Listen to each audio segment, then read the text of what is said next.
actor, former football player, game show host, father of 5, and all-around big dude. I'm also an expert on drama. I know all kinds of drama. There's the good kind that comes with having a house full of kids. There's the bad kind like season-ending injuries. There's the necessary kind like having an agent in Hollywood. And there's silly drama like the drama around my percolating pectorals. And then there's the drama you can skip.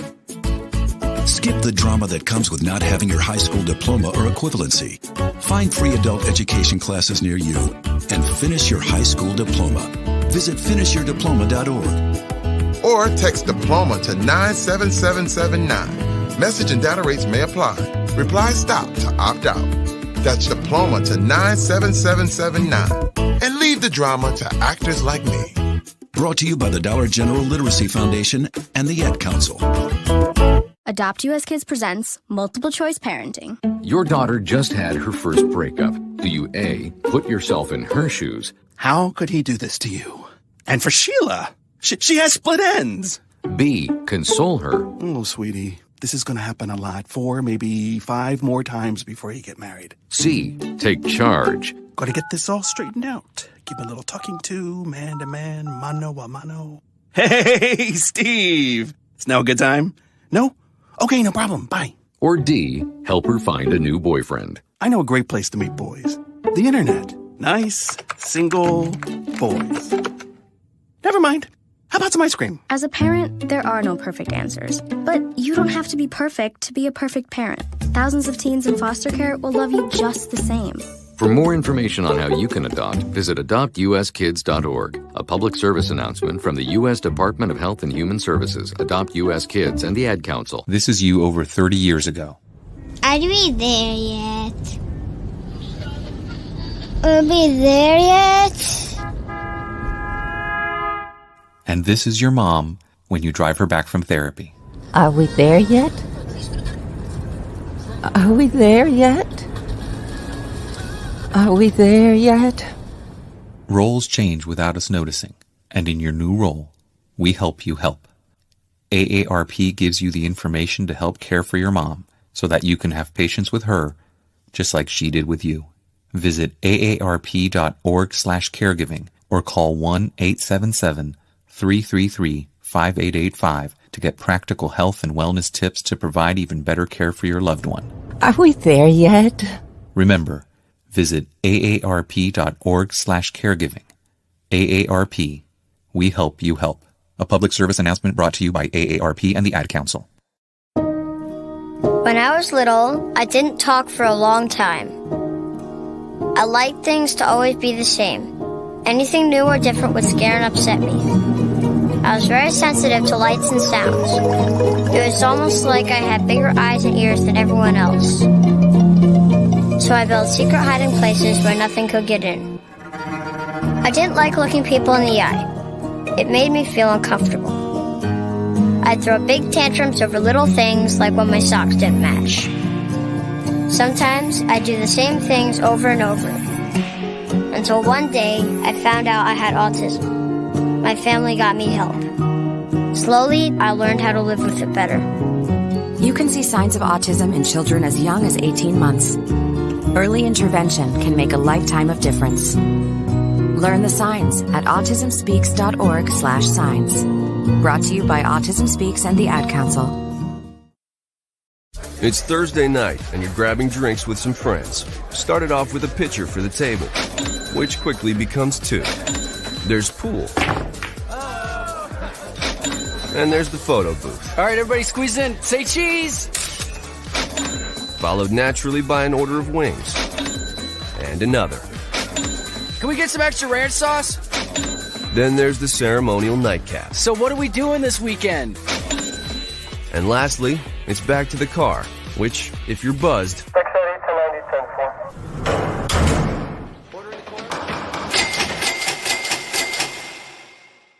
could be the most expensive night of your life. Getting pulled over for buzz driving could cost you around $10,000 in fines, legal fees, and increased insurance rates. Nothing kills a buzz like getting pulled over for buzz driving, because buzz driving is drunk driving. Brought to you by the National Highway Traffic Safety Administration and the Ad Council. You're listening to the Worldwide Sports Radio Network.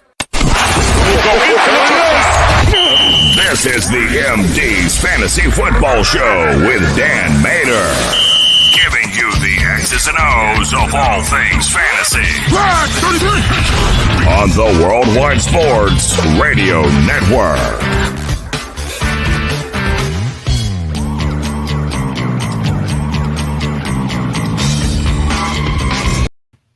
Hello, MD Nation, and welcome back to the show. You are listening to the MD's Fantasy Football Show on the Worldwide Sports Radio Network. WWSRN also presented to you by Belly Up Sports. We're back continuing the team profile series today. We're going to talk about the Eagles, the Bengals, the Falcons, and the Broncos.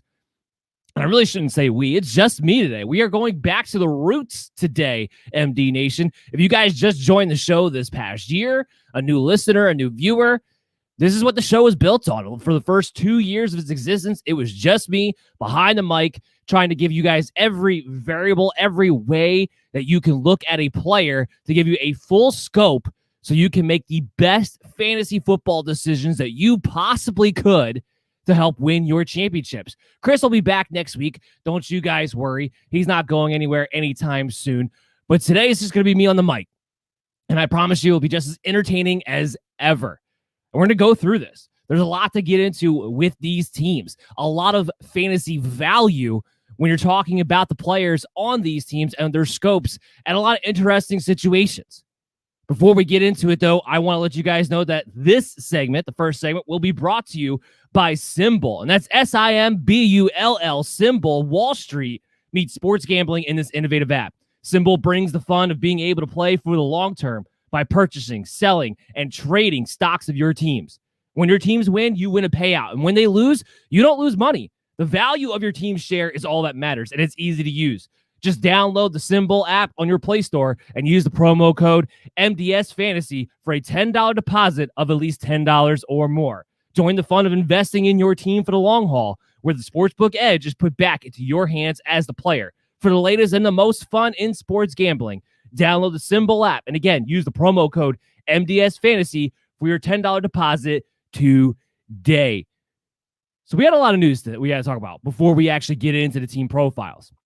Everyone's been talking about it, writing about it, and listening about it all week long. Of course, the big blockbuster trade, not just of the summer, but perhaps of the entire offseason. Julio Jones ships out, goes to Tennessee for a second, a fourth, and a sixth-round pick in return from the Tennessee Titans. They restructure Ryan Tannehill's deal so that way they can get under the cap and make that happen.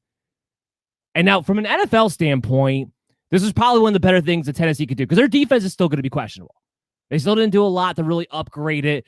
It's going to be questionable what they're going to be able to do. But now, if there's one team in the NFL that has an identity on offense, how can it not be the Tennessee Titans up there? And that's so important, not just when it comes to football, but when it comes to fantasy. Knowing what a team is going to be, knowing that they know their identity and what it should be. And that's just being more physical than everybody else. You're going to have A.J. Brown, Julio Jones, Derrick Henry. You're going to be able to beat people up and take them deep. And offense is just going to be a lot of fun to watch. And A.J. Brown and Julio Jones, that's going to be one of the most fun wide receiver duos to watch, not just this season, but perhaps all time. I mean, their versatile skill sets play with each other so well. And whether it's A.J. Brown, whether it's Julio Jones, from play to play, week to week, whatever the case may be, both guys are going to have opportunities where they're going to get matched up on the other team's number 2 corner. Because depending on who's hot, you're not going to be able to just sit back and let A.J. Brown torch you all day or let Julio Jones torch you all day. And the best part is neither one is going to be able to get double teams because you can't just leave the other guy out there. So this is going to be great matchup-wise for them. And we'll get into it more when we talk about the Tennessee Titans team profiles, which, of course, will be in a few weeks from now because we're going through all the teams. We did 4 last week. I urge you guys to go ahead and check that out on your favorite streaming apps, whether it be Google Play, Stitcher, Spotify, iTunes, iHeartRadio. It doesn't matter. We're available everywhere to you. You can also go check us back out on YouTube, the Worldwide Sports Radio Network. You can view it everywhere. Go check that out. We talked about 4 teams there. We're talking about 4 teams today, and we're going to keep going for 8 total episodes this series continues for. So we're making sure we get every bit of information out to you guys and really doing deep dive analysis as to what you need to take in consideration before we go ahead and draft these players coming up in August. Because we've made our transition now to talking about redraft, talking about 2021. So Tennessee side is going to be great. Obviously, the big winner on Tennessee, without a doubt, is Ryan Tannehill. And to some degree, Derrick Henry. Derrick Henry's not going to continue to be able to get 375, 400 carries every single season. But you get A.J. Brown and Julio Jones out there, all of a sudden Derrick Henry might be put in a position where he's going to see very few stacked boxes because defenses aren't going to be able to afford to do so. So maybe he becomes even more efficient on top of still getting a large volume. It's not like he's going to dip down below 300 carries this season. That's not going to happen. So he's a winner in some senses too. Loser to some degree, I guess A.J. Brown, because instead of being the target hog that it was looking like he potentially could become, now he gets kind of put in a situation where he is going to have to share the workload, probably similar to a target share that he had with Corey Davis in some senses. But I also think there's going to be more pass attempts to go around. You don't bring in Julio Jones with A.J. Brown and think that you're not going to throw the ball a little bit more with Ryan Tannehill this season. And it's all going to come down to what to expect out of Todd Downing, the new offensive coordinator, taking over for Arthur Smith and how he's able to run this offense.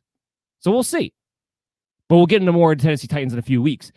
The Falcons, which we are going to talk about a little bit today, are going to be very interesting in how that projects out. But that's not until later in the show. So right now, I want to get into the Philadelphia Eagles. That's who I want to talk about to kick things off. And the Eagles have, of course, a lot of fantasy value, but fantasy value, not just in general fantasy value in a sense of they have guys that could be steals later on in your draft. Jalen Hurts, Devonta Smith, Dallas Goedert. Miles Sanders is the curious one. And we'll kick things off talking about Miles Sanders. Now, like anybody on this team, a lot of it is going to come down to what is Nick Sirianni going to do? How is he going to be as a head coach? How is he going to be as a play caller? Because technically, we haven't seen it yet. Even though he spent the last 3 seasons as the Colts offensive coordinator, Frank Reich's been calling the plays. He's been part of the game planning, sure. But he wasn't the guy actually calling the plays. All expectations are he's going to be the guy. Shane Stechen's technically the offensive coordinator. He was the offensive coordinator under Anthony Lynn last season on the Chargers. But from what we understand, Nick Sirianni sounds like he's going to be the guy calling the plays. We have to wait to see what that's going to look like. He comes from a background of rotating backs. In fact, there was actually news the other day about coaches downplaying the idea of an every down back. Now, it's summertime. Anything that comes out of a coach's mouth, no matter who they are, can be taken with a grain of salt. But this is an instant indication of what we are trying to anticipate. And what the historical record or what, Nick Sirianni's past experiences would suggest. It would suggest a rotation. The Colts rotated. The Eagles rotated up until this point. So Miles Sanders is not a guy that I think is going to be the bell cow, even though the roster behind him isn't very impressive. Boston Scott's still listed as the number 2. They draft Kenneth Gainwell, who is still, in my opinion, a question. Are you a running back or are you a wide receiver? And for 2021, I don't think he's going to be much of a factor past special teams anyway. They bring in Jordan Howard. What is he at this point? Is he just a goal line back? Is he really anything?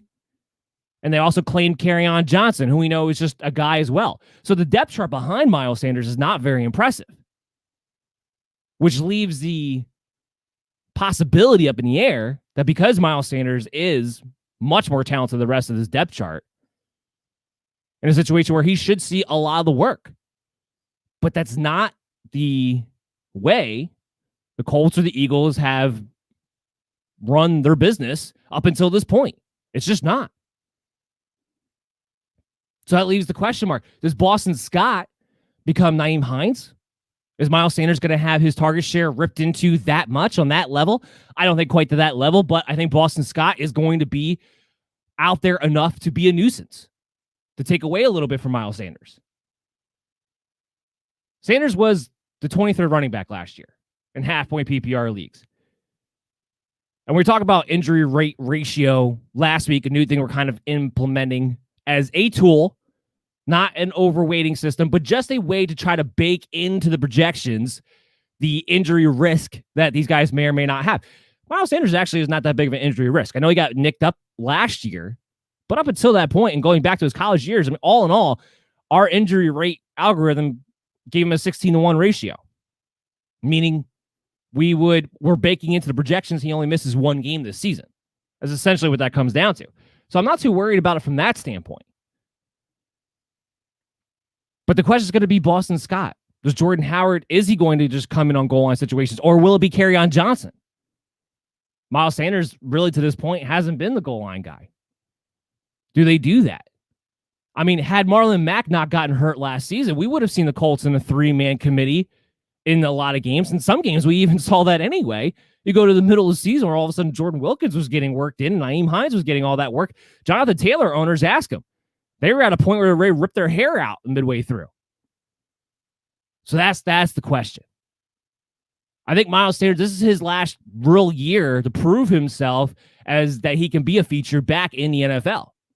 If it doesn't happen this season, from an NFL standpoint, he's going to always be a compliment guy from here on out. And he's not going to get the contract that he wants. From a fantasy standpoint, this is the last year that you can have hope that he has a top-end upside. Ultimately, I believe he will be a solid RB2. He will get the majority of the work on both the ground and through the air. But I worry about the touchdowns. Now, here's the other angle to look at Miles Sanders, or really the entire Eagles offense. What do you do with Jalen Hurts? We know Jalen Hurts is going to be a starting quarterback in that stretch, and we have a decent enough sample size to kind of go off of. I have some numbers with Hurts during that stretch. Miles Sanders performed pretty well. He performed pretty well. He had 46 carries, over 200 yards, 3 rushing touchdowns. He prorated out over a 16-game season. Now, this is just the rushing stats. That he would have had about, now, again, this is, just to give you an idea of the pace that he was on. Not necessarily saying he would definitely would have done this had he started the entire 16-game season with Jalen Hurts, but this is the pace that he was on during that stretch with Jalen Hurts. He would have ended a 16-game season with 245 carries, over 1,200 yards, and about 9 rushing touchdowns. That would have been a tremendous year. So we have proof that he was on a pace for a really good season rushing. And the thing that everybody likes to bring up is that scrambling quarterbacks somehow are a detriment to running backs getting the ball thrown to them, which I think is ridiculous. It's a case-by-case situation. Yes, Lamar Jackson doesn't dump the ball down to his running backs. I've seen Kyler Murray do it a lot. I've seen Russell Wilson do it when he has Chris Carson out there. It just depends on the quarterback, just like any other situation. So just because Jalen Hurts is a scrambler doesn't mean that Miles Sanders can't get targets. When you prorate out his receptions, 48 receptions, 394 yards over a 16-game span based on the small sample size of what he did with Hurts last season. Not as high as you would want, but perfectly fine when you add in how successful he was on the ground. And a nice little boost, a nice floor. So even without Miles Sanders scoring a ton of touchdowns necessarily, he'll be a nice fantasy play. And while maybe these numbers you could look at as his ceiling, he's going to have a nice floor. And think of it this way. Those are numbers based on a team that was in disarray and an offensive line that was completely banged up that's healthy this season. So there's an argument to be made that he could even be more efficient in that regard. His ADP right now sits at 30th at RB16. I think that's exactly fair value. He's not being overvalued. He's not necessarily being undervalued at this time either. So it's going to be a matter of the other running backs who fall on that side. Do they have more upside than a Miles Sanders? Again, that goes back to we have to kind of wait and see how training camp unfolds, how the preseason unfolds, to get some kind of idea as to what Nick Sirianni's plan is. Is it to be a committee, or is Miles Sanders going to get the majority of the work and consistently at that? I lean towards Nick Sirianni's going to follow his roots, and Boston Scott, and whether it's Kerryon Johnson or Jordan Howard, somebody else is going to be involved enough to be kind of annoying to limit the upside of a Miles Sanders, which is why I wouldn't take it probably before the third round. Now, part of this, of course, is Jalen Hurts. We talk about the Eagles, talk about the passing attack, Hurts himself.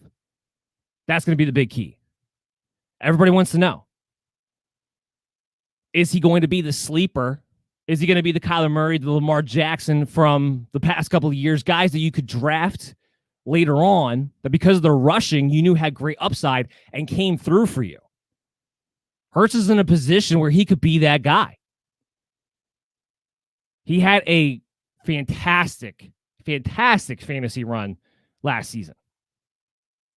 Fantastic. Can he keep it up for all 16 games or all 17 games? That's going to take some of you getting used to.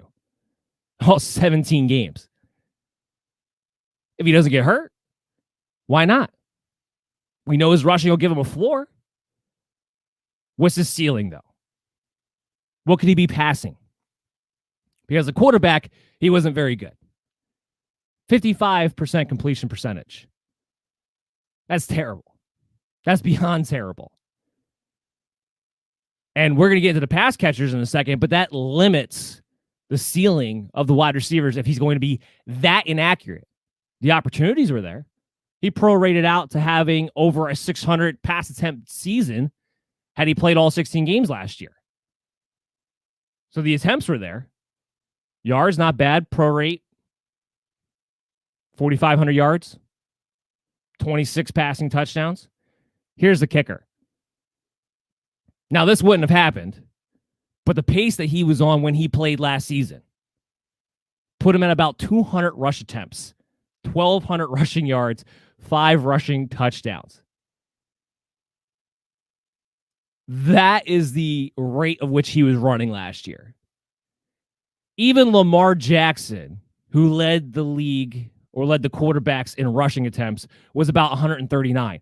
And the amount of run designs that they have for Lamar Jackson, when you think about that number and think about the pace that Jalen Hurts was on, it lets you know that rushing, that ridiculous rushing season that made him the quarterback 3 during his stretch run in fantasy overall isn't really realistic over an entire season, over a 17-game season.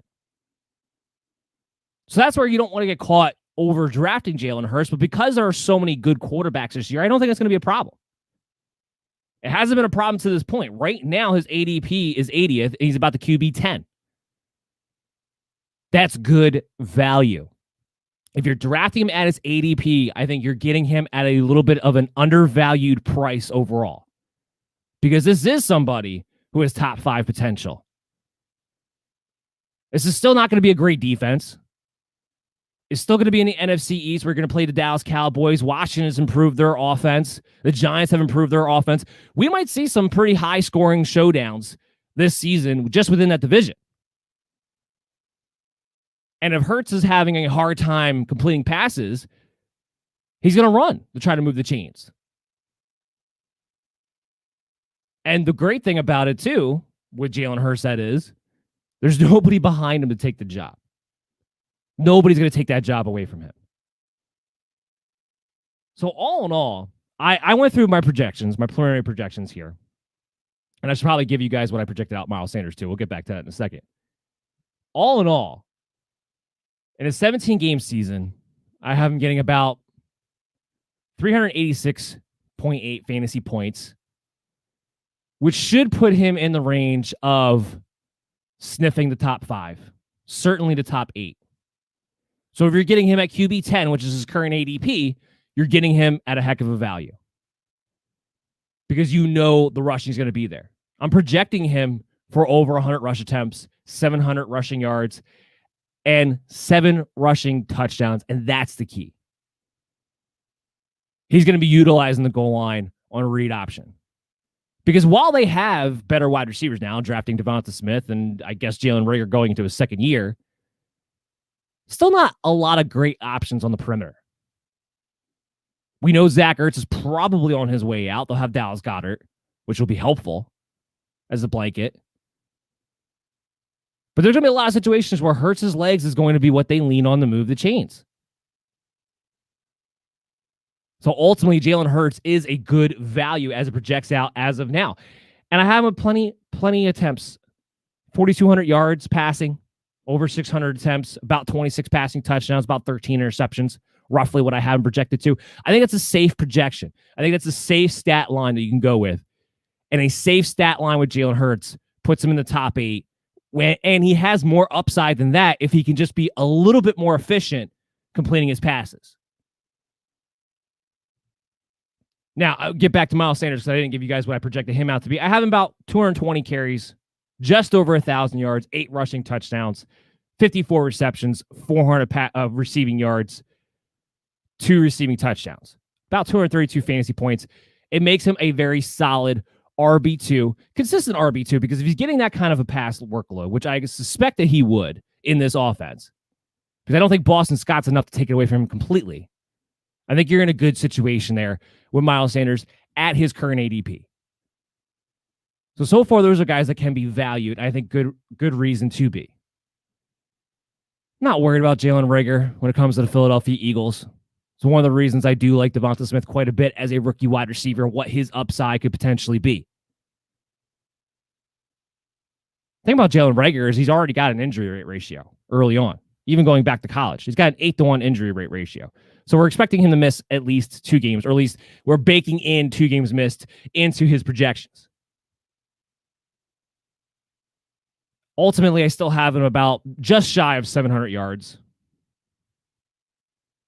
and about 3 receiving touchdowns.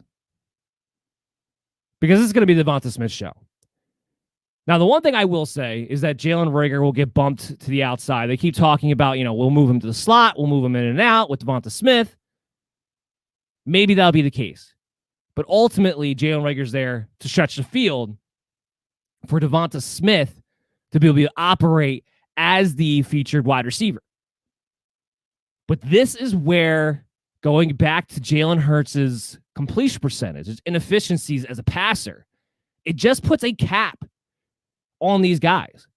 I was so excited when Devonta Smith was drafted by the Philadelphia Eagles because that was the one place where I knew he would be featured as the wide receiver 1 out of the gate and featured in the way that Devonta Smith needs to be featured because he has to be moved around the field. You can't just line him up on the perimeter and expect him to win one-on-ones and bump and run coverage. You can't. He's not big enough. It will be a factor in that sense. But if you move him around, if you allow him to play the slot, if you put him in motion, and you feature him that way, if you feature him the way Alabama did, he runs great routes. You can't give him space. He will get separation. He's got great hands. So all that plays up into what I suspect this offense is going to be tailor-made to. Ultimately, the volume will be there. I'm not concerned about that. I have him over 100 targets. But this is the kicker. I have him over 100 targets, but only 68 receptions. That's a reflection not on Devonta Smith, but on Jalen Hurts. Of how often you can actually, or I should say how efficient he can be target to reception ratio. Because you're dealing with an incredibly inaccurate quarterback. About 850 receiving yards, 5 receiving touchdowns. That's a good rookie stat line, but it's not going to blow your socks off fantasy-wise. I was going into this season thinking to myself, you know what? Devonta Smith's going to be the number 1 rookie wide receiver for 2021. He has the clearest path to be the Justin Jefferson. And then I went through the stats, and I started breaking everything down. And at the end, Hurts puts a ceiling on that. I no longer think Devonta Smith will be the top rookie wide receiver in 2021. Good chance that title goes to Jamar Chase, who we're going to talk about the Bengals in just a minute.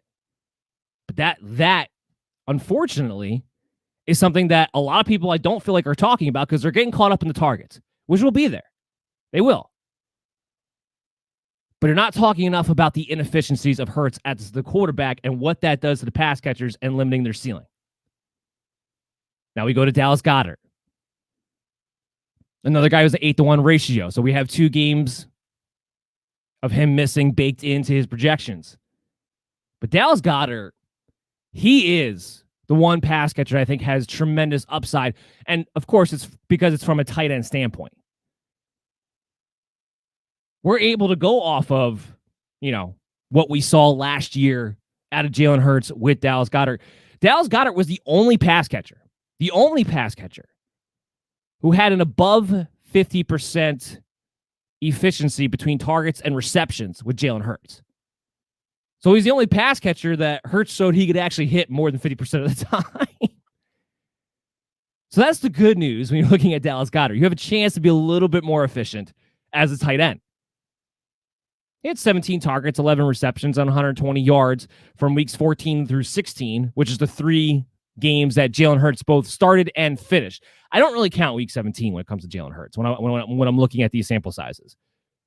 That week 17 was such a mess, if you don't remember, for the Philadelphia Eagles, where he started the game. They brought in Carson Wentz at halftime, and it just seemed like a complete botched job and a 100% intentionally thrown game on the part of Doug Peterson.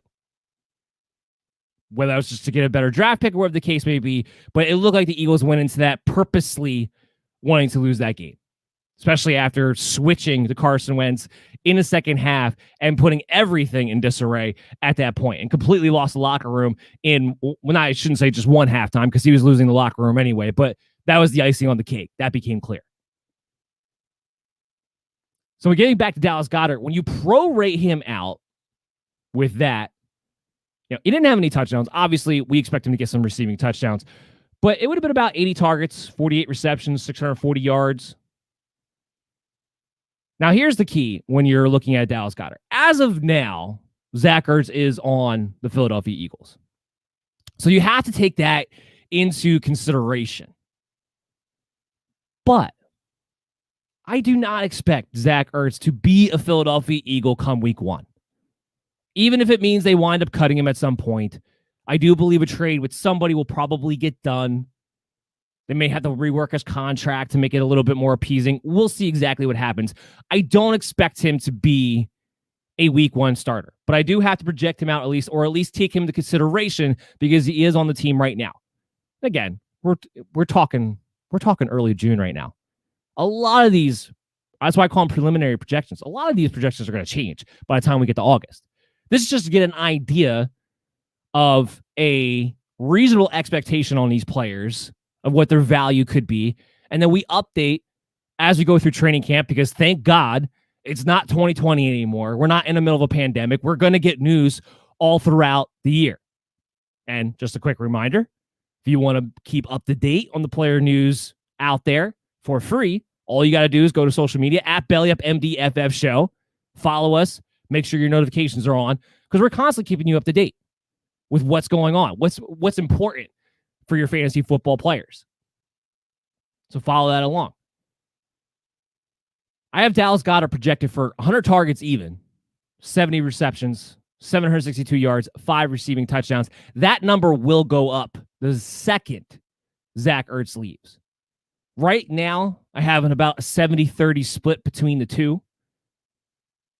Kind of just anticipating that Zach Ertz will be off the team. That will jump to about 90% of the share for the tight end position for the Philadelphia Eagles. And I guess I should probably clarify that too, because I do it a little bit differently than most people. I don't look at it as players, what their share is compared to everybody on the team. Because I think that does a poor job of reflecting what a team scheme is. It doesn't take into account what the coaches are trying to amplify in their offenses. I break things down by position. In this scheme, on this team, in this coaching staff, what is the expectation for the running back production, the wide receivers production, and the tight end production in general? And then I go in and project the players. What is your share within your position group? That's more how I look at things, because I think that's a more accurate reflection of the team's plan of attack, of what position they try to amplify and what position they ignore. So when I say 90% of the work, I mean Dallas Goedert, I will probably project him the minute Zach Ertz leaves for getting 90% of the work of the tight end group of the Philadelphia Eagles, which is a lot.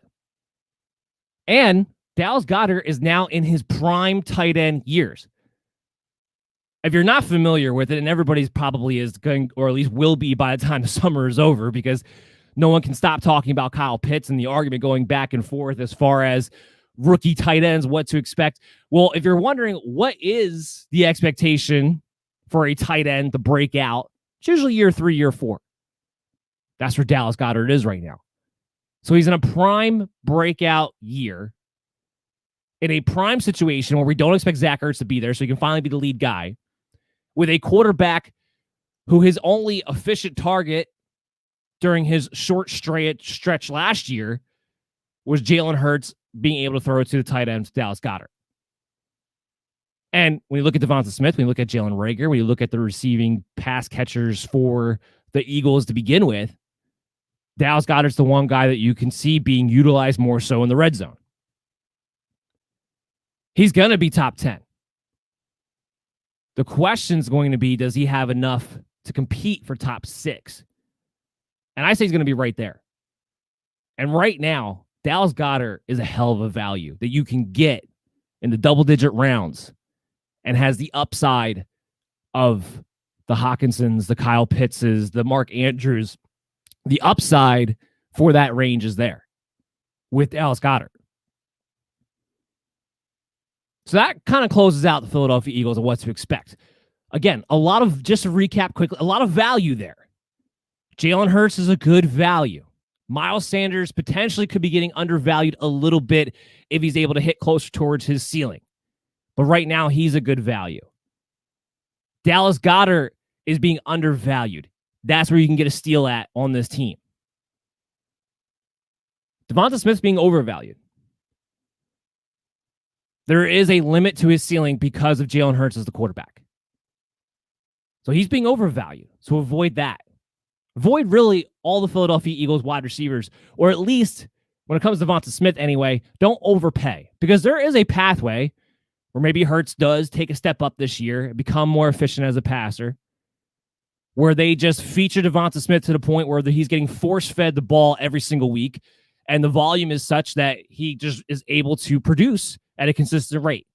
There's a pathway for upside for Devonta Smith still, but I caution on the side of expecting there to be a ceiling, of expecting there to be somewhat of a limitation.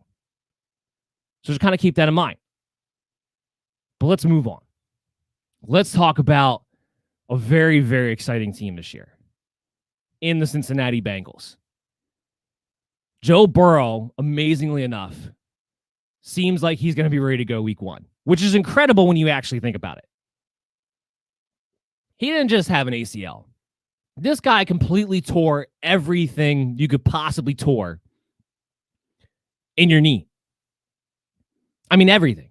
And it wasn't in the beginning of the season, which is what makes this even more crazy. It was week 10 when Joe Burrow went down. We're talking about a little over the halfway point of the year. Usually it takes a full year. That's why there's a lot of questions. Joe Burrow, would it be mid-season before we could actually even see him again? Was this just going to be another lost year for Cincinnati? Every indication is that Joe Burrow is going to be ready for week 1. So that's the number one thing to look into, take into consideration when you're looking at the Cincinnati Bengals here. Last year, he was on a hell of a pace for a rookie quarterback. From weeks 1 through 8, he was a QB9 overall. His pro rate last season, the volume was going to be insane, and we know that's for obvious reasons. The defense being terrible. Don't expect it to be that great this year. Joe Mixon being banged up, had to throw the ball a lot. That's something that happens pretty often, I would say. And this guy was on pace for 646 pass attempts last season. 4,300 yards. The thing was, he wasn't having a lot of touchdowns He's only on pace for 21 touchdowns. Now, he's able to keep his touchdown interception ratio low because he's actually an accurate quarterback, only on pace for 8. So he wasn't going to have too many of those. If you're playing in those leagues that have, -2 points or what have you for interceptions thrown, he wasn't going to give you a lot of minus points. So he wasn't taking away from the low touchdowns. But he wasn't on pace for a lot of touchdowns. Maybe Jamar Chase is the key where that changes. It's not like I don't think this guy is not capable of being a touchdown producer as a passer. He certainly is.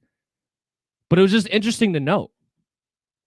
Because it wasn't like they didn't have any targets. They had T. Higgins and Tyler Boyd, the ghost of A.J. Green. But I expect him to be efficient in general more overall. The only thing that really worries me when it comes to Joe Burrow, when it comes to the Cincinnati Bengal offense in general, is that the offensive line is still bad. It's still bad. Which is ultimately why I thought it was actually a mistake that they drafted Jamar Chase when Penei Sewell was sitting there on the board. From an NFL standpoint, that would have been the better move. And I will continue to say that the entire time. Although it's not like I'm not excited to see Jamar Chase on the Cincinnati Bengals. To see what this young team could be. To see what this quarterback, wide receiver, teammates from college could do right away in 2021. Or what he adds when you add him into a group of a Tyler Boyd and a T. Higgins already. You have a trio of wide receivers are very, very good in a situation where you're going to have to put up a lot of points. The only thing I don't like is that you're playing in a division that has 3 very good defenses. We know the Steelers are going to be a top 5. The Ravens will be a top 10. The Browns will be a top 10. Very good. So 6 games out of the year right off the bat, you're not playing in plus matchups. And you're playing against teams who are going to be able to get to the passer.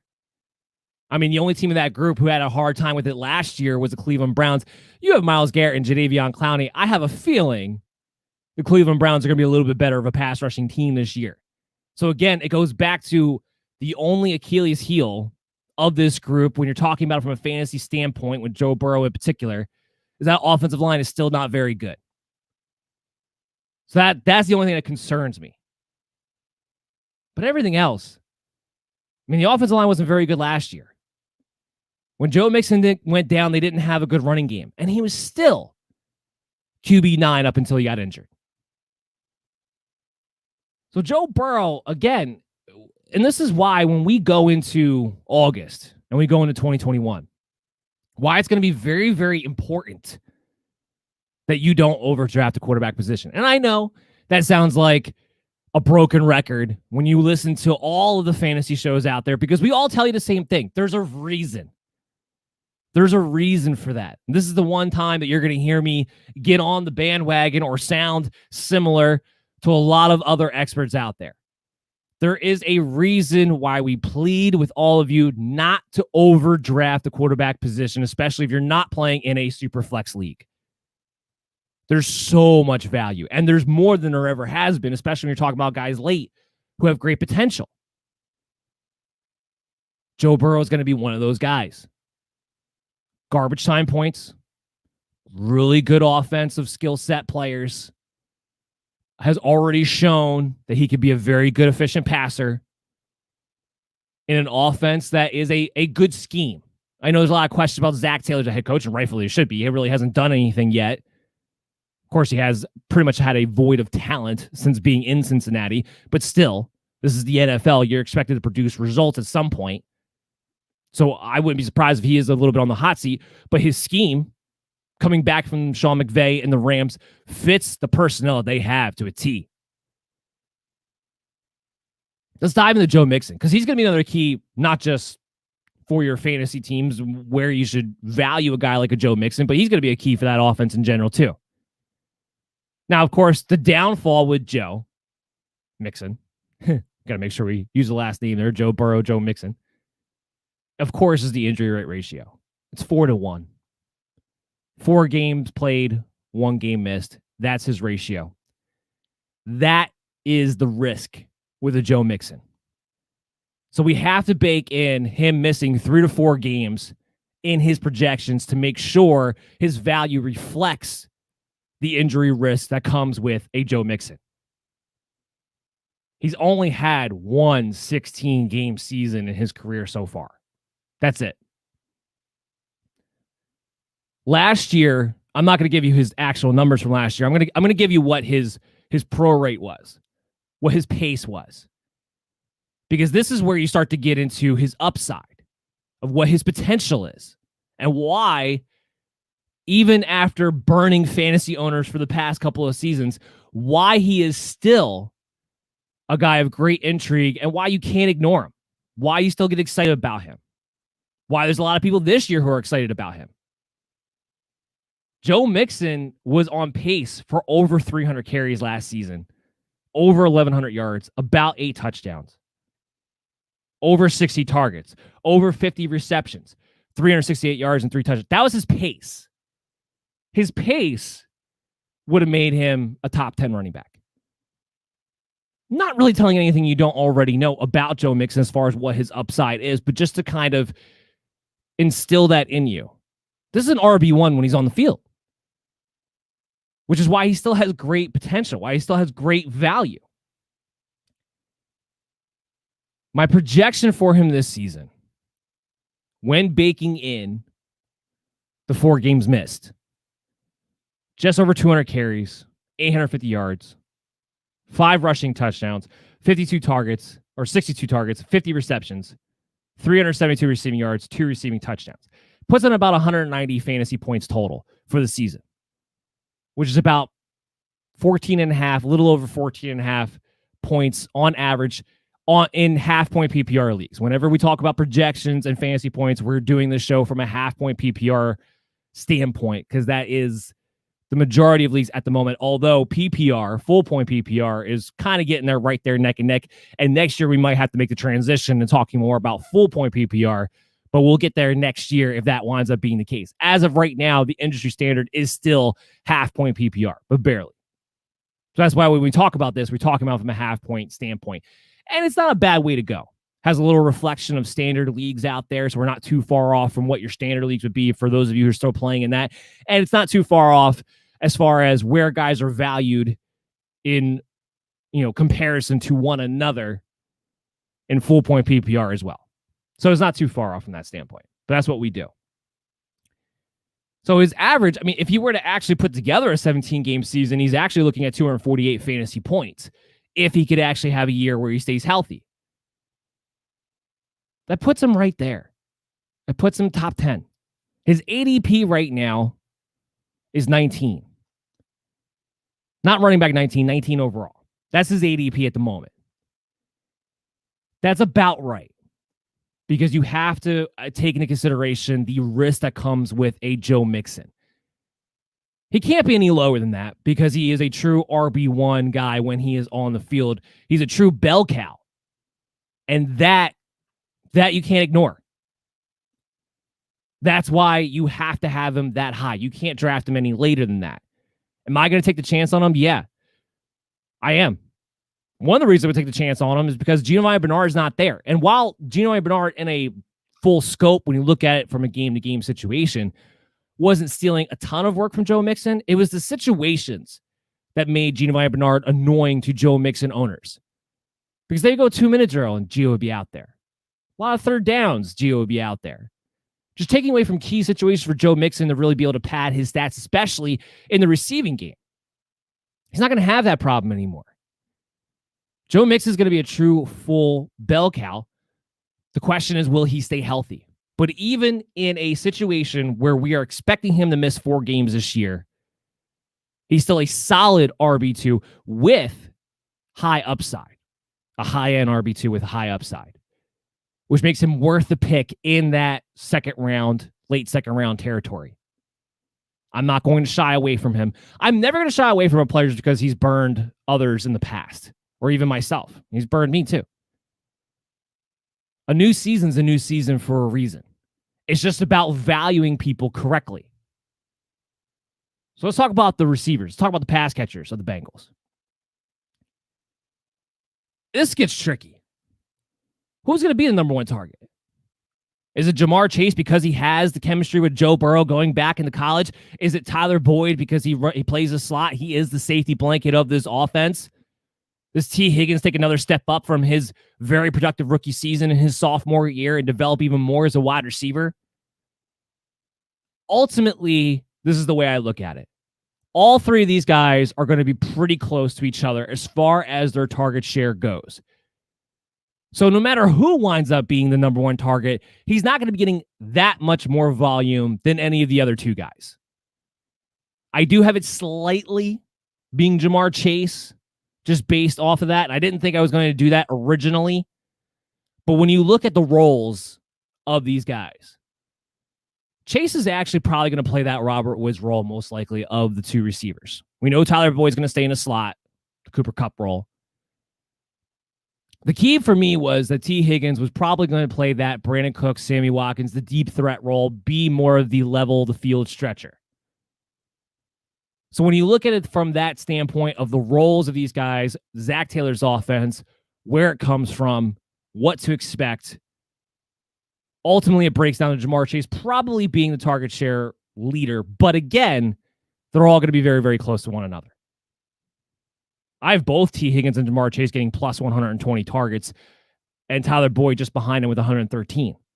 Yeah, all three of these receivers are going to go plus 100 targets because, again, the volume is going to be there. Garbage time, trust Joe Burrow as a passer. There's no reason to think they're not going to average 37 to 40 pass attempts a game. Joe Burrow was averaging 40 pass attempts last year. Even if their defense is a little bit better, it's still going to be high volume for these guys. So I talked about before how I thought Devonta Smith was going to be the number one rookie wide receiver for 2021, and I don't anymore because I believe it's going to be Jamar Chase. I have him just shy of 1,000 yards, 7 receiving touchdowns, 76 receptions off of those 129 targets. Very, very good rookie season. But again, his upside gets limited a little bit by the fact T. Higgins and Tyler Boyd are going to command their own share. Now, maybe Chase is just super explosive. There, of course, because of his talent, of course there is that ceiling. Of course there's that potential where he just blows people off the charts. But you can't go in expecting that, because then when you go in expecting that, you put yourself in a situation to overdraft. When you overdraft, it usually leads towards you not being able to win your fantasy championships. My draft strategy, and we'll get into mock drafts later on in August, and we'll have some mock draft shows for you guys. But my strategy is very, very simple. Everybody was talking about, zero running back, this and that, and all kinds of crazy ways of how to win your draft. It's very, very simple at the end of the day. Always draft the most value. Or in other words, the best player available. If you always do that, you'll never overdraft. If you never overdraft, if you don't win your draft, you're at least going to be in a position where you're going to be set up very solidly throughout the season and have assets to trade. Because again, you don't win your league at the draft. Whether you win or lose your draft, you don't win or lose your league there. So it's very, very simple. Always draft the best value. The key part of that is just not overdrafting, not overvaluing. Don't draft a player at his ceiling, which is important. All three of these guys ultimately are wide receiver threes because of how much they cut into one another. The good thing for them, again, high volume and tight end position, whether it's CJ Uzomah or Drew Sample, they're not going to be that big of a factor on this team. They're just not. So here's what we're going to do. We're going to take a quick break. Come back on the other side. We got the Falcons and Broncos to talk about. We have a mailbag segment to talk about with you guys. Talk about how you can get on the next mailbag segment. And a few poll questions to talk about as well from MD Nation, who voted this past week, and I thank you for that. So we got some few more things to get into on the second half of the MD's Fantasy Football Show. So stay tuned here on the Worldwide Sports Radio Network, presented to you by Belly Up Sports. Hi, this is Terry Crews, actor, former football player, game show host, father of 5, and all-around big dude. I'm also an expert on drama. I know all kinds of drama. There's the good kind that comes with having a house full of kids. There's the bad kind like season-ending injuries. There's the necessary kind like having an agent in Hollywood. And there's silly drama like the drama around my percolating pectorals. And then there's the drama you can skip. Skip the drama that comes with not having your high school diploma or equivalency. Find free adult education classes near you and finish your high school diploma. Visit finishyourdiploma.org. Or text diploma to 97779. Message and data rates may apply. Reply stop to opt out. That's diploma to 97779. And leave the drama to actors like me. Brought to you by the Dollar General Literacy Foundation and the Ad Council. Adopt US Kids presents Multiple Choice Parenting. Your daughter just had her first breakup. Do you A, put yourself in her shoes? How could he do this to you? And for Sheila, she has split ends. B, console her? Oh, sweetie, this is going to happen a lot. 4, maybe 5 more times before you get married. C, take charge? Got to get this all straightened out. Give a little talking to, man to man, mano a mano. Hey, Steve! It's now a good time? No?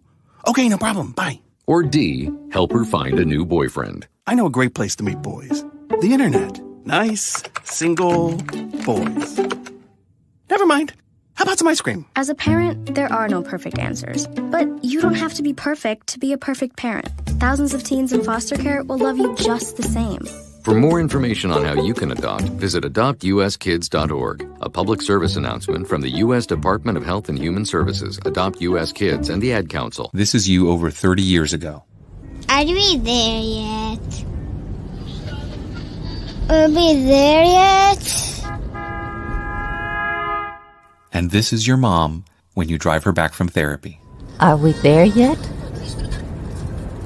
Are we there yet? Are we there yet? Roles change without us noticing, and in your new role, we help you help. AARP gives you the information to help care for your mom so that you can have patience with her, just like she did with you. Visit aarp.org/caregiving or call 1-877-333-5885 to get practical health and wellness tips to provide even better care for your loved one. Are we there yet? Remember, visit aarp.org/caregiving. AARP, we help you help. A public service announcement brought to you by AARP and the Ad Council. It's the Worldwide Sports Radio Network. You're listening to the MD's Fantasy Football Show on the Worldwide Sports Radio Network. And welcome back. You are listening to the MD's Fantasy Football Show on the Worldwide Sports Radio Network, WWSRN, also presented to you by Belly Up Sports. As always, I'm your host, Dan Mader. The first segment of the show, we went over the Bengals and the Eagles and talked about all their players and the team and what we could expect from a fantasy situation going in. We're going to continue that now with the Broncos and first up, the Falcons. Before we get into that, though, I want to give a shout out for the sponsor of this segment, which is Monkey Knife Fight. They're a daily fantasy sports gaming website with a number of unique ways to win money on your favorite sports and players. It's a mix of daily fantasy prop games. Download the app, go to monkeyknifefight.com with the promo code BELLYUP, and you'll get a $1-to-$1 match on your deposit of up to $100. That's potentially an instant $100 free dollars for you to play today. So use the promo code BELLYUP and go to monkeyknifefight.com or download the app. There's one other thing I want to talk about as well with Belly Up Fantasy. We are doing our second annual charity bowl this year. We have partnered up with Alex Lemonade Stand Foundation. Very happy to be a part of that. Very happy to be in charge of that this season. It's going to be a huge best ball tournament. That's how we're going to break down the format. Over 200 teams, going to be broken down to 17 different leagues. It's a $20 entry fee. If you win, you will win $1,200 plus a $100 value from Trophy Smack for your trophy. If you come in second, it's $400. If you win the league that you are in, you'll get your entry fee back. But in that process, it goes towards a much bigger cause than any one of ourselves.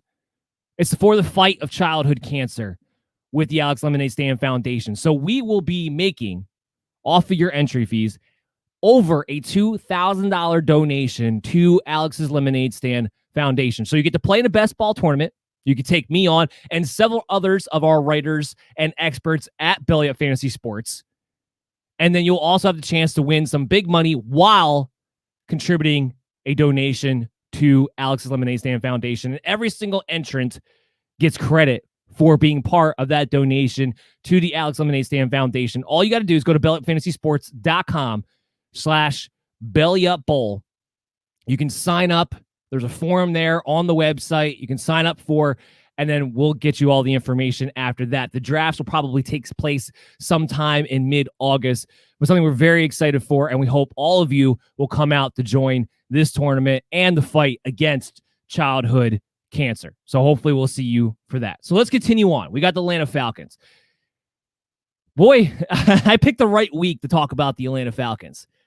I thought I was going to lead this show off by talking about Arthur Smith and his impact and the value, the sneaky value that a Mike Davis might have, or the sneaky value a Matt Ryan might have. And instead, it's going to be the exact opposite. It's about Julio Jones. It's about him leaving. What does that do to the rest of the team? Because he was injured so much last season, we actually kind of got a decent enough sample size glimpse into what the Atlanta Falcons' future may be. Now, of course, they didn't have Arthur Smith last year, which I do think will make a big difference, and we'll get into why as we go through this. But Matt Ryan was not very good, probably the most nicest way I could actually put this, without Julio Jones. Week 3, he was QB 27. Week 5, he was QB 25. Week 12, QB 17. So those were games without Julio he didn't play at all. We know there's several games last year where Julio started and then couldn't finish or was more of a decoy than anything else. So that he missed 7 games last year, but that number as far as his inefficiency goes, especially when he killed you fantasy wise, is higher than that. But those are the games that Julio didn't play at all, where they had the entire week the game plan. They knew they weren't going to have him, and Matt Ryan was still terrible. Now, he did get a little bit better towards the end of the season. Weeks 14 through 17, when Julio didn't play, Matt Ryan was actually QB 10 during that stretch without Julio Jones. So there is some hope based on that. At the end of the year, Matt Ryan finally started to figure out how to play without his number one guy. So you kind of take that, and we're looking at that as more of a indication as Matt Ryan can still be good enough to get the ball to the guys that we need him to get the ball to. But Matt Ryan himself, from a fantasy standpoint, without Julio Jones, is not very enticing. Even if he's able to put together a solid season without him, a solid season is probably Matt Ryan's ceiling.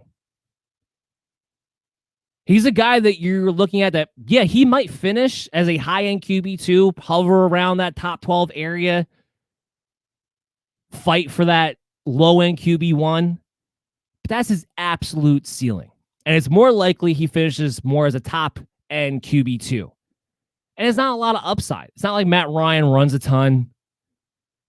It's not like they're going to have a lot of weapons now that they don't have Julio Jones. Still can make the argument to have some garbage time. The defense is still bad. This may not be a very good team from a football standpoint overall this season. This is a team, now they've lost Julio Jones, you have to expect is probably going to be rebuilding next year. And this Julio Jones trade kind of goes back to, why didn't you just move on from Matt Ryan or draft a quarterback in the first? Why did you draft Kyle Pitts if you knew you were going to trade Julio Jones? And apparently they've known for months that they were eventually going to get some sort of deal done and they were going to move on. So what was the thought process behind drafting Kyle Pitts if you know that the rebuild begins now? It makes no sense. But from a fantasy standpoint, we don't really care about that. What can these guys do? Matt Ryan, because he does not have a ceiling, there's really no upside at this point. He can't be really considered anything more than a streaming quarterback. I'm not going to waste my time drafting a guy who doesn't have upside when there's so many options at the quarterback position who do have upside. Will some of those guys finish lower than Matt Ryan? Probably. I mean, Matt Ryan's still a solid quarterback. But I'm not going to draft him for being solid without upside with a limited ceiling. Not going to do it. So the hope is, what can he do for everybody else? Well, let's talk about the real winner. The real winner is Calvin Ridley. Now, he was good with or without Julio Jones on the field. But without him, in those 7 games where Julio did not play at all, and they were going into the week game planning for Calvin Ridley to be the featured wide receiver, to be the guy who saw the number 1 corner. Because I hear a lot of that talk where they question, can Calvin Ridley really take on the number 1 corner at a consistent rate and still produce at the same level? Well, the answer is unequivocally yes. I don't know why Calvin Ridley is not considered a very, very good, true NFL wide receiver 1 who can take on top corners and still produce at a high rate. I don't know when that changed or why that's a question. If you prorate the games that he didn't play or Julio Jones didn't play last season, he would have been looking at 180 targets, over 1,700 yards, 7 receiving touchdowns. That's his pro rate without a Julio Jones last year. Now, I have him projected for a little bit less than that. I have him projected for 144 targets, still quite a bit. Almost 100 catches, 1,300 yards, 7 receiving touchdowns. Now, the reason why those numbers are a little bit lower than what his pace was last season without Julio Jones is we're taking consideration that Arthur Smith's the head coach. There's going to be a little bit more work for the running game. It's going to be a little bit more of a balanced attack.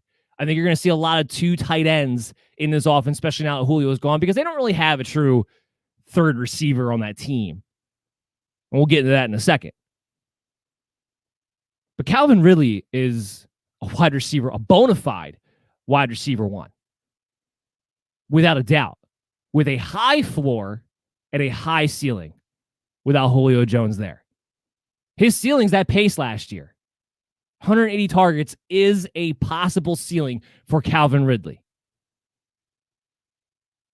I think I'm being pretty dead on the money, actually, with 144 targets. He's a wide receiver 1. A top 1 at that. A top 5 even for Calvin Ridley this season. Love him. The other winner was Mike Davis for a couple of reasons. He was a winner from the NFL draft because they didn't really add anybody of consequence. He's a winner because Arthur Smith's the head coach.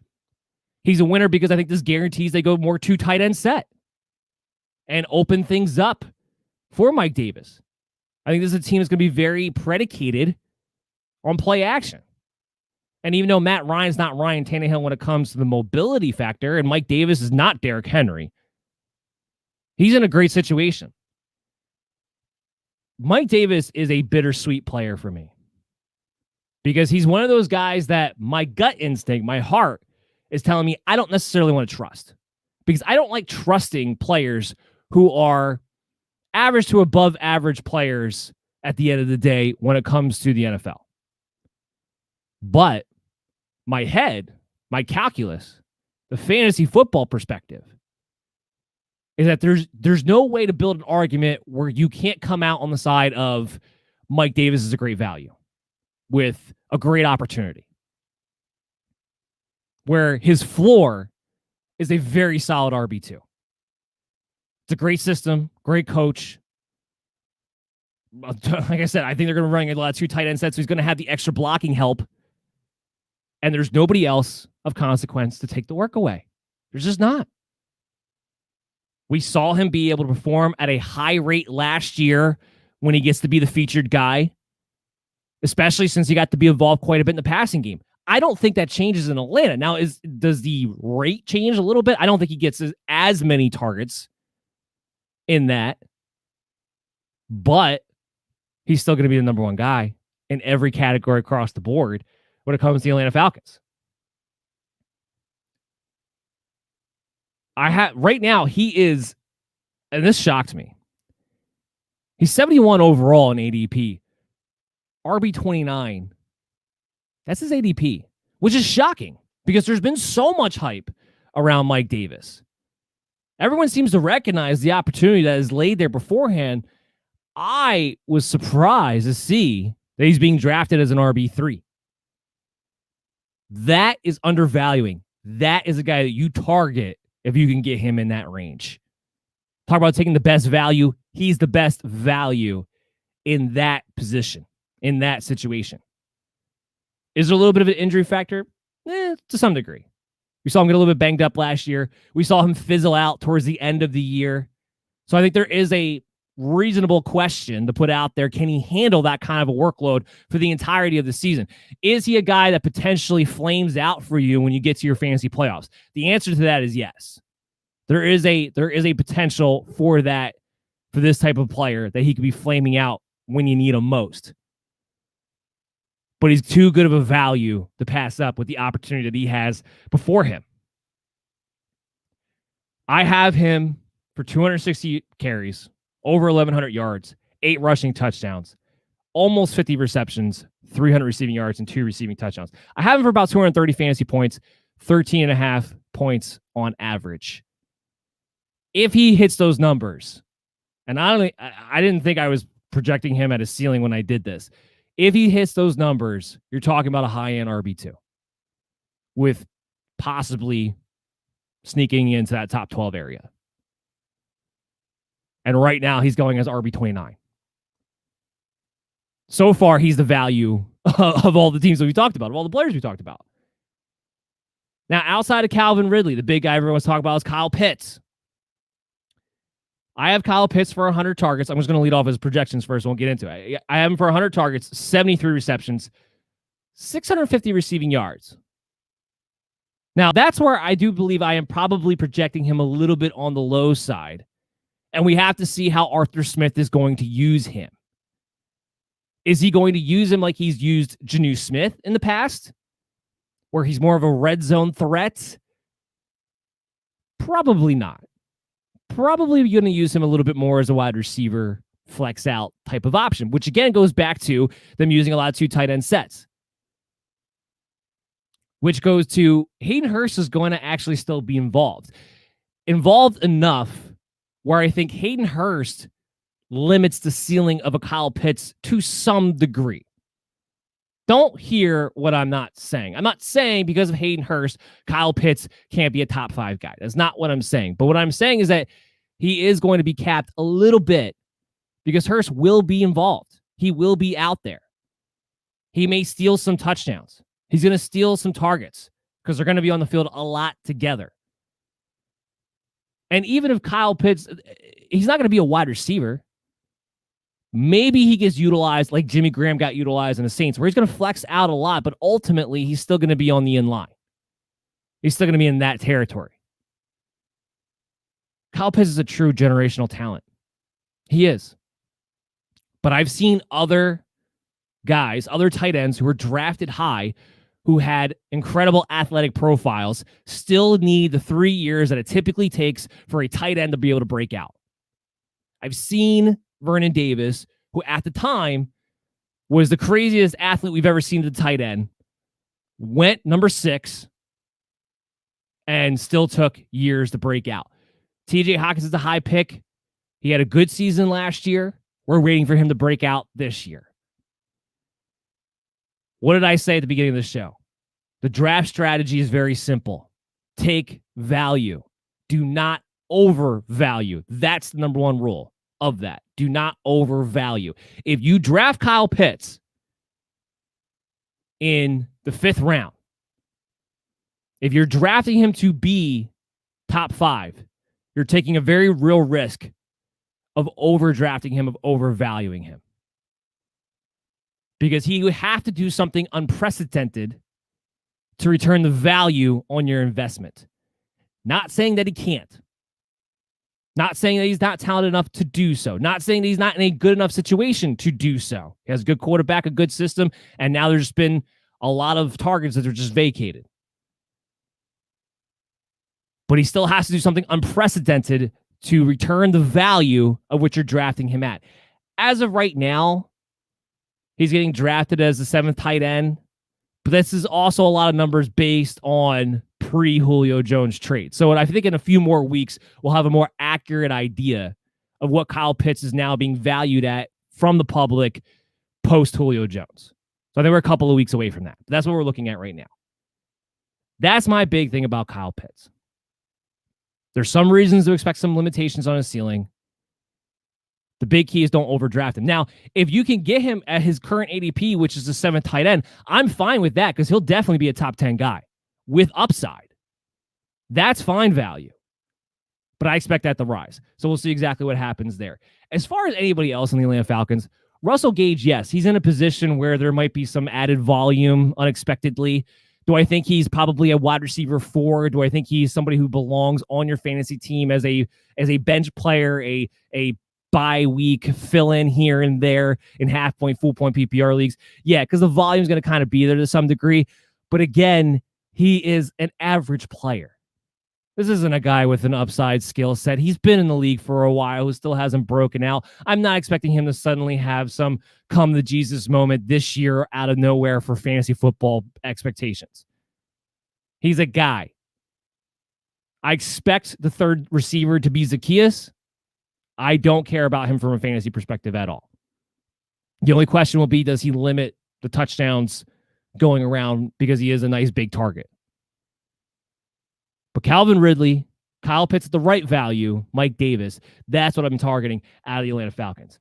Let's move on to our last team that we're going to talk about today. We're going to talk about the Denver Broncos.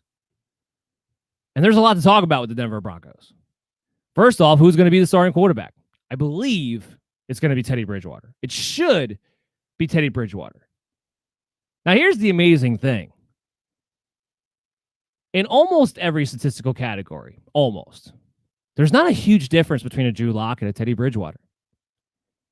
But there's one category where there's a monumental difference, which is ultimately why I believe they're going to have Teddy Bridgewater be the starter, not just because they traded for him to bring him in, which is a big check in his box as well.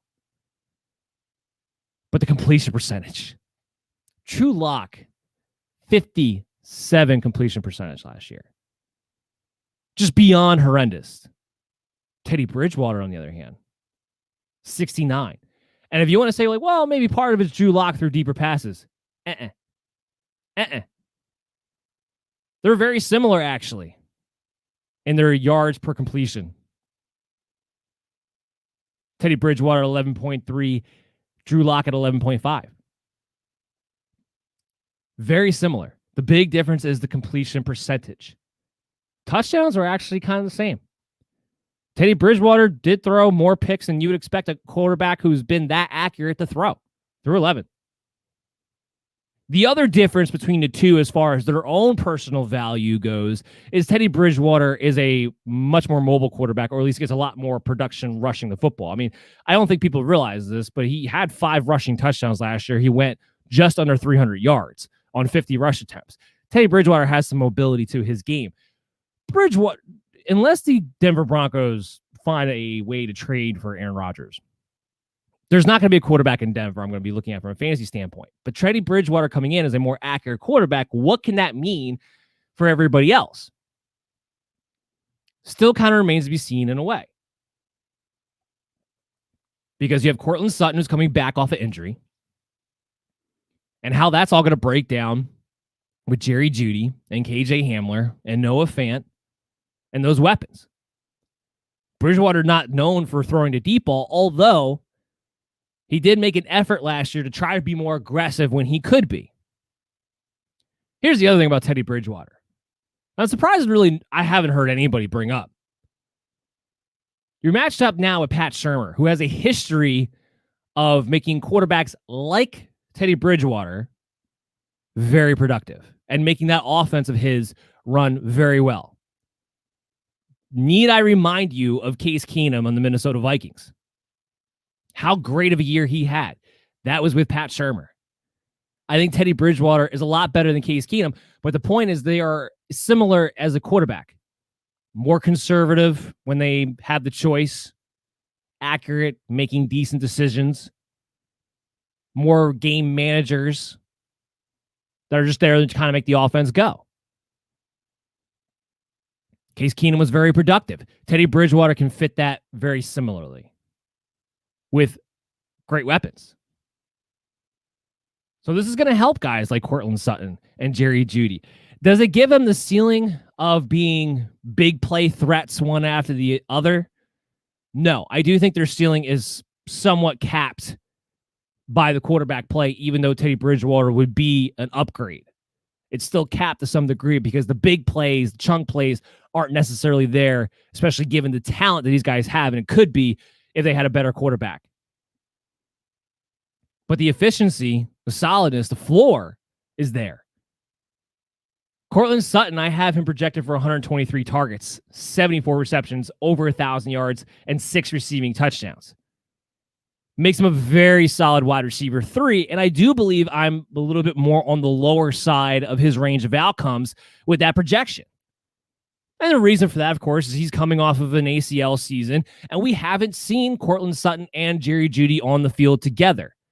While I think Sutton will be the guy that plays the X receiver in that Pat Shurmur offense, don't know for sure. Jerry Jeudy is a very good wide receiver. I think Cortland Sutton will be that guy. I think Jerry Jeudy will be more of the possession guy, the guy who flexes inside and out more often. I think that's what's going to happen. I expect that's what's going to happen.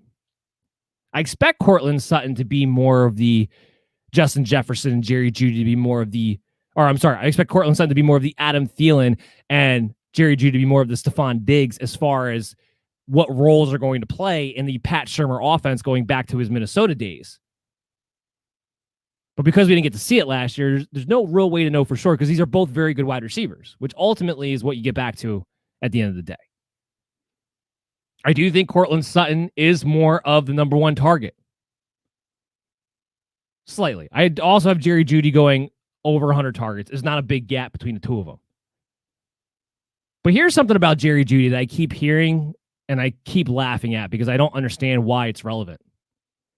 Everybody wants to keep bringing up that he was the top guy in air yards last year. Unrealized air yards. Now, sometimes they use it as a reason as to why Drew Lock is so bad. Other times it's to prop up Jerry Jeudy. The argument when they use that to prop up Jerry, and I hear it all the time. This is from a lot of people. I don't understand the argument to prop up Jerry Jeudy, saying that his air yards were so elite, and that's why you're so excited about him, and that's why he could be the number one receiver, even Cortland Sutton back. He didn't play with Sutton last year. Sutton is more of the deep ball guy, the more the perimeter guy, the more physical yards after catch guy. He's that guy. Jerry Jeudy would not have been in the top end of the air yards if Cortland Sutton was out there because that would have been more his role. Jerry Jeudy would be more possession guy. He would be more of the short, intermediate guy. So they keep using this argument and they keep just leaving out the most important fact. Cortland Sutton wasn't on the field. So Jeudy had to take over in that role, be more of the downfield guy, be more of the perimeter guy than he probably would have been had Sutton been out there. I think people are forgetting how good Cortland Sutton was a budding superstar before he had the knee injury in week 1 of the season last year. A budding superstar. We've seen guys come back from ACL injuries now just as strong as ever, if not stronger in some cases. I don't think his ACL injury is going to derail the ascension that Cortland Sutton was on previous to. So I do have him as number one target. I do have Jerry Jeudy playing a different role with Cortland Sutton back. So again, I have him 65 receptions, 900 yards, 5 receiving touchdowns, about 8.9 on average as far as half-point PPR goes. So I have Cortland Sutton as a wide receiver 3. I have Jerry Jeudy as a low-end wide receiver 3, high-end wide receiver 4. I know that doesn't sound very exciting. It's not very exciting. There's still a limitation with these guys. They're not going to be the pieces of why you win your championships. Now, because of their player capability, because of their talent, is there a much higher ceiling in their range of outcomes? 100%, because these are very talented wide receivers. And let's say Teddy Bridgewater does go the Case Keenum route under Pat Shurmur and blows up unexpectedly. And as a result of that, the wide receivers are able to hugely benefit. That is definitely within the range of outcomes. But again, you just can't expect that. So Cortland Sutton and Jerry Jeudy are guys that I'm looking at where I'm going to reasonably project you as wide receiver 3s, maybe even on the lower end of a wide receiver 3, but you are going to be guys that I will target over the other players in those tiers, in those groups, because you have a very possible outcome of having a much higher ceiling. Ultimately, that's what these projections are. Ultimately, it's what the expectations are. This is what evaluating is when it comes to fantasy football. Whether you agree or disagree on the numbers, it's about being able to properly value these guys and keeping in mind all the range of outcomes. So if you think I'm being more on the low side of the wide receiver 3s, that's fine. I think I'm being a little bit more on the low side with these guys as well. But we recognize that they have the potential value. But it's also not the reasonable expectation. We're making sure we don't overvalue these players. And while there's still a lot of talk about these guys and can Teddy Bridgewater boost their prop up and Cortland Sutton being back and Jerry Jeudy be very good wide receivers and everybody kind of recognizes that and talks about that, ultimately in your drafts, they're still being forgotten about. These are still guys that are being undervalued and that you're going to be able to get at a steal price. But don't overinflate them. The other question about Denver is going to be, of course, this is going to be the big one, Melvin Gordon, Javonte Williams. I struggle with this one myself because you have two running backs who are definitely going to be involved. You have two running backs who are both good runners, both good pass catchers. And in Javonte Williams' case, if you've ever listened to this show before, you know my stance on rookie running backs. I'm usually the guy telling you that you're crazy for drafting that rookie running back so high, especially when, ding, ding, ding, they're not very good at pass protection. Because that, more than anything, dictates the playing time of a rookie running back. Or more accurately, I guess I should say, dictates how early in the season that running back gets to play at a significant rate. If they're not good pass protectors, they're not going to play early on until they get worked up, until the quarterback and the coach can somewhat trust them to be competent at being able to protect that quarterback when they need to. We see it every time. We saw it last year. Cam Akers was being drafted as a low-end RB2 last season, going into it. Most people dropped him before he finally did become valuable at the end of the year. And I was screaming it to the rooftops. The reason was he's not a good pass blocker. He didn't get better until the end of the season. He wasn't able to get to a competent level until the end of the year. And then he started to play more. Javonte Williams can already. That's the beauty about Javonte Williams. Javonte Williams can pass protect.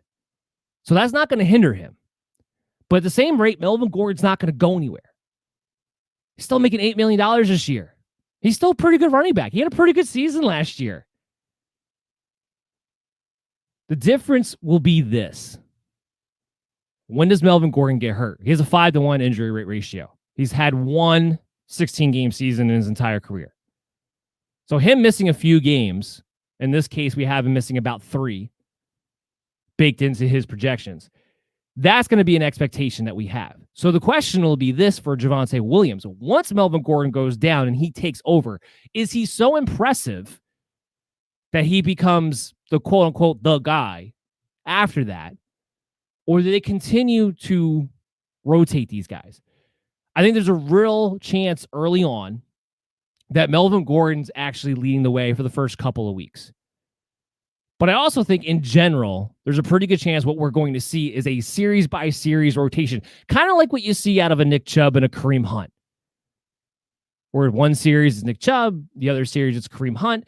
And even that will still be a little bit different from their scenario because you know Kareem Hunt's going to get more of the passing down work, even if it is a Nick Chubb series. Nick Chubb's going to get a little bit more of the carries. In this instance, there's no real difference between how they complement each other. There's not. They both can catch. They both can run. There's not a clear-cut running back who's better at one or the other. So I think you're just going to see a shared workload when they're both healthy and on the field, but Javonte Williams will play more games. And I think by the end of the season, he'll be getting more of the work But it could remain a 55-45 split throughout the year. Early on, that may be Melvin Gordon, and then may later switch on to Javonte Williams.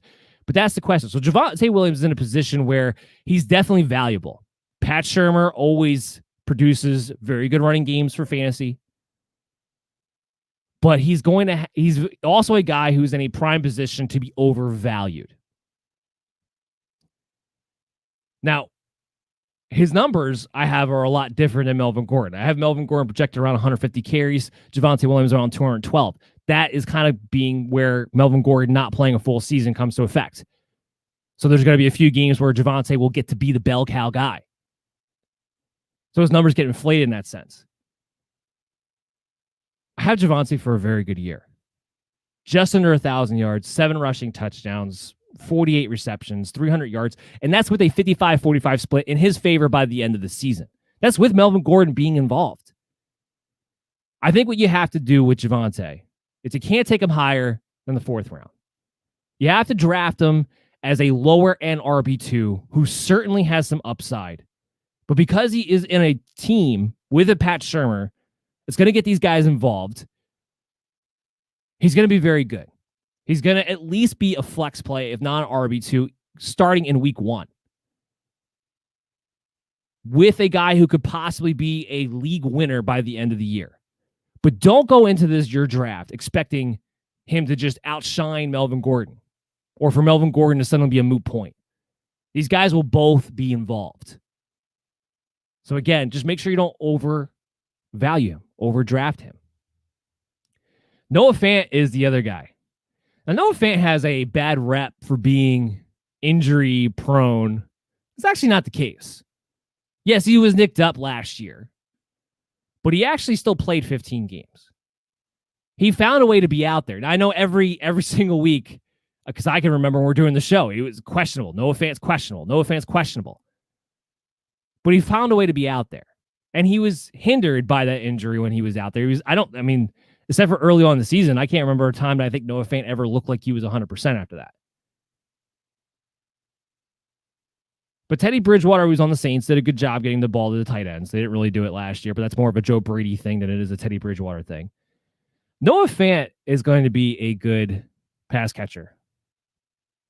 Return of Cortland Sutton, Jerry Jeudy, the higher, much more efficient rate of having a Teddy Bridgewater at the quarterback position. It all benefits Noah Fant. And you want to talk about a guy who is getting drafted late, who has top 6 potential at the tight end position? Noah Fant's that guy. I have him for over 100 targets, 78 receptions, 800 yards, 5 receiving touchdowns. He's going to be in my top 10.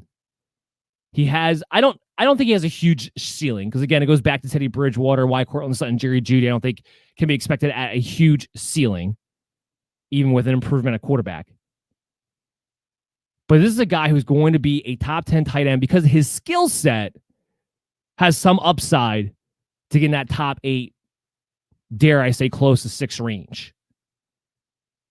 Hopefully he doesn't stay, he's not nicked up every single week like he was, but he's in a good situation. And there's a good tight end that you can get a good value right now. All right, we're up against the clock, but it is time. The mail's here. I want to thank all of our guys who got on the mailbag segment. Again, if you ever want to get on the mailbag segment, all you have to do is go to @BellyUpMDFF Show on your social media accounts. Ask me a question. And if I like the question, I'll put you on. And even if you don't wind up on the mailbag segment, I will guarantee answer any question that you ask me because I'm always here to help you guys out. That's what I'm here for. I want to help you guys win championships and help out with your dilemmas. So first up, we got Jeff. He asked me, Najee Harris, Nick Chubb, or Jonathan Taylor in a dynasty startup league. Who are you going with? That's a good question. Those are 3 really good guys.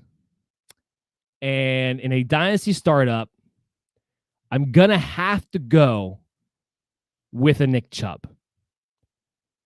First of all, he's, I think, only a year older. He's about the same year.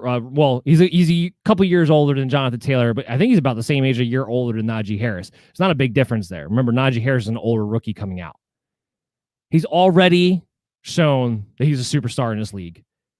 He has even more upside than last year because he missed all those games with the bad hamstring injury. So this guy's able to stay healthier. He's in a great system that produces great rushing numbers, even when being complemented by a Kareem Hunt. I don't think we've even seen the closeness of the ceiling that could be a Nick Chubb. We haven't seen the upside yet. And he's going to be in a great situation for years to come with that scheme. So I'm going Nick Chubb because with Najee Harris, the Steelers, there's a lot of question marks. Bad offensive line. We don't know what their quarterback's going to be after Ben Roethlisberger after the season. There's a lot of things up in the air. Will he be the bell cow? Will he get more receptions than a Nick Chubb? Yeah, he will. But there's a lot of things about how efficient, how productive he can really be in a situation that may be crumbling or may not be putting up a lot of points in a couple of years to come. Jonathan Taylor's in a great situation. He's a great player. But the reason I don't go him is because he still has to deal with Nyheim Hines. He still has to deal with Frank Reich, who's always going to throw in random backs. He's never going to allow Jonathan Taylor to be the bell cow that he could be. He's just not. It's not how he rolls. It's not how he coaches. Whether it's Nyheim Hines or another guy, somebody else is going to be there to painstakingly take away very valuable targets and receptions from a Jonathan Taylor. And we don't even, Marlon Mack might get involved again after he's coming back. We don't even know about that. So because of his coach, it holds him back, I think, from a Nick Chubb. Sean, he asked me, Marquise Brown, a 2022 first and second for Waddle and Fuller. So Marquise Brown and 2022, his first and second round rookie picks for Waddle and Fuller. Should he do the deal? Depends how much you need wide receivers. That's what it would boil down to me because you're giving up a lot there. But I lean towards yes. I think Will Fuller will impress and sign another contract, but more importantly, Jalen Waddle. Jalen Waddle is going to be a star in this league, I truly believe. You got Tua Tagovailoa is going to be there for a while. It's a good situation for him. So having Jalen Waddle and what he could potentially be, I actually kind of lean a little bit towards yes. But again, this depends on how badly you need wide receivers. If you don't need wide receivers that bad, probably not, because you are giving up a lot of draft capital there. But if you really need wide receivers and you already have your running backs kind of squared away, your quarterback's in an okay situation, I lean towards I would do this deal because of the upside of a Jalen Waddle. PD asked me, who would you rather have for a wide receiver 3? Jalen Reagor or Jarvis Landry? Jarvis Landry. That's not close. Jalen Reagor, first of all, still has to prove himself in any capacity. We talked about this show is a perfect show for this question because we talked about how Jalen Hurts puts a limitation, puts a cap on the upside of the pass catchers of the Philadelphia Eagles. And we still don't know who's going to be the quarterback after that because I don't believe Jalen Hurts is going to be the quarterback come 2022. So we still have to see how the Eagles are going to be. We have to see what Nick Sirianni is going to be. Jarvis Landry produces every single year. And yeah, OBJ is supposed to be back. At this point, OBJ has to prove that he can actually stay on the field and be productive before we can believe it again. Before we can take away from a Jarvis Landry who is productive every single year no matter what. So for a wide receiver 3, who would I rather have? I'd rather have Jarvis Landry. Lou, he asked me, Ezekiel Elliott or Jonathan Taylor for 2021. I have a very good feeling about Ezekiel Elliott.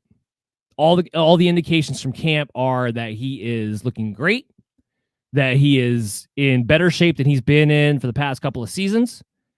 The big key for me is that he's actually practicing. This is the first, think about this. This is going to be the first training camp Ezekiel Elliott has had in 2 years. He held out the year of his contract. Last year was the pandemic. So he's going to be going to this thing in better shape and in more practice time than he has in a couple of seasons. Dak Prescott is back. The offensive line is back healthy. And even last year, what looked like an out-of-shape Ezekiel Elliott with Dak Prescott in that offense, he was still producing. He was still an RB1 in a down season. So I think for 2021, I actually really like Zeke. The other thing is that he's got a chip on his shoulder. He knows he has something he has to prove this season to stave off Tony Pollard. So again, going back to, I know Nyheim Hines is going to be involved. It just takes away, when Jonathan Taylor, he belongs in this range of the Ezekiel Elliott's and these tier players. He belongs in the first round. But when you compare him to these guys, there's just enough that Frank Reich does to take away from a Taylor that leaves me questioning just a little bit as far as if you have a choice between these two, who are you going to take? I just feel a little bit more comfortable with some of these other guys. Doesn't mean I'm low on Jonathan Taylor. It's just the reality of the situation. I don't believe Tony Pollard is going to be in some sort of committee with Ezekiel Elliott this season as long as Zeke is actually healthy. It will be Zeke, and Pollard will be his backup. It's not going to be some 60-40 split. It's not going to be the case. And I just think that Zeke's going to have, he's one of those guys who's coming into a season. There's certain players that you know are coming into a year just a little bit differently than what they've been the past couple of years. That's Zeke in a very, very positive way. The Cowboys offense in general is going to be something I want a piece of in a big way too. So that does it for the mailbag. Let's talk about the poll questions that we did this week. So the first one up, of course, had to talk about it because it was, the big thing of the week was the Julio Jones trade. So I asked you guys in MD Nation, who will the number one target on a per game basis be, Julio Jones or A.J. Brown? 77% voted A.J. Brown. Now, I agree because of the chemistry he already has there with Ryan Tannehill, but Julio Jones is a great wide receiver. Julio Jones is probably going to be the guy playing the X role, which is usually the number one read within an offense. Now, so offenses have changed a bit now. And you can make the argument that A.J. Brown in that case means he gets to play the slot a little bit more, means he gets to play the flanker a little bit more, meaning he gets to play against the team's lesser corner a little bit more. And you put A.J. Brown on a lesser corner, he's going to win that matchup every single time. So I agree it'll be A.J. Brown. I was just surprised by the split here. I feel like some people are forgetting how great Julio Jones is. And we just said about Zeke, like there's some players that you just know are coming into a season a little bit differently with a little bit different mindset, a little bit of a chip on their shoulder, a little bit of something to prove. That's Julio. I mean, they even asked him about the injury stuff. What are you going to do to stay healthy? He's like, you guys will see. I think you're coming in with a very motivated Julio Jones, maybe even a more motivated Julio Jones we've seen the past couple of seasons going to the Tennessee Titans. Which, because of the Titans, maybe his fantasy output isn't going to necessarily reflect that, but his impact on the field will. I think it's actually going to be pretty close. Do I think A.J. Brown maybe nudges him out by the end of the year? Possibly. But I think on a per-game basis, it's going to be very neck and neck. It'll be close to 50-50 between those two. So I was just surprised by the gap. But I do agree that if I had to pick one, it'd be A.J. Brown. The other poll question I had for you guys, will Aaron Rodgers be in a Packer uniform in 2021? 53, this was close. 53% said no. 47% said yes. I would say with some of the talk recently, it's sounding more and more like people are saying this situation is not unrepairable between Aaron Rodgers and the Green Bay Packers. But I still, of all the players in the NFL who threaten retirement, do not put it past a guy like an Aaron Rodgers. He's the one guy who I think would do it in a heartbeat just to prove a point. I don't think at this point, unless the Broncos were able to figure out something cap-wise, I don't think at this point the Packers are going to pull off any kind of deal involving Aaron Rodgers. So I think this is literally going to come down to, does Aaron decide that he wants to retire or sit out the season, or by training camp or some point into training camp decide, I'm just going to have to come back because I have no other choice and I'll try to get out next year. I'll say 2022 definitely will not be Aaron Rodgers in a Green Bay Packer uniform.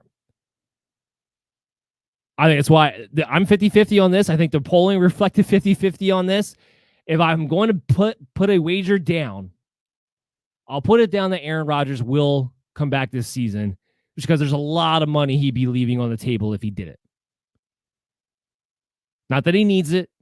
And again, he is the one guy that I would not think he's bluffing when he says he'll retire instead. But he's still human. That's still a lot of money getting left on the table if he doesn't come back and play. So if I have to bet, I'll say it's on Aaron. But I'm pretty 50-50 when it comes to that.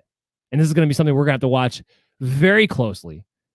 So stay up to date on the player news notifications at BellyUpMDFF Show. Give us a follow. We get great content like this every single week.